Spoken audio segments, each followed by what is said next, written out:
Big பாஸோட இந்த வாரத்திற்கான weekly டாஸ்க்கா Raja Rani task குடுத்துருக்காங்க இல்லையா? ஸோ இந்த ராஜா ராணி டாஸ்க்கோட கான்செப்ட் என்ன அப்படிங்கிறது நல்லாவே தெரியும்.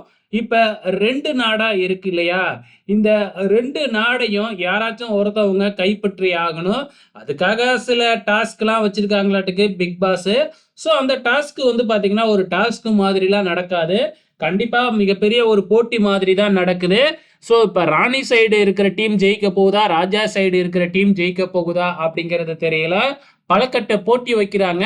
ஒவ்வொரு போட்டியிலயும் ஜெயிக்கும் பொழுது, சென்ட்ரா போட்டிருக்கிற அந்த நாற்காலிக்கு எத்தனையோ ஒரு ஸ்டெப் வச்சிருக்கிறாங்க. கிட்டத்தட்ட 7 ஸ்டெப் வச்சிருக்காங்களாட்டுக்கு. ஒரு டாஸ்க்ல ஜெயிச்சாங்க அப்படின்னா, ஒரு படிக்கட்டு வந்து அவங்க கைவசம் போகும். அந்த வகையில ப்ரோமோவுலயே 2 படிக்கட்டும் வந்து பார்த்தீங்கன்னா, ராஜா டீமுக்கு தான் போயிருக்கு. ஆண்கள் டீமுக்கு தான் போயிருக்கு. ஸோ, இன்னும் 2 நாட்கள் முடிவுல யாரு வின் பண்ண போறாங்க? யாரு 2 நாட்டையும் சேர்த்து கைப்பற்ற போறாங்க? அப்படிங்கிறது தான் டாஸ்க்கு. ஸோ, வெயிட் பண்ணி பார்க்கலாம் என்ன நடக்க போகுதுன்னு.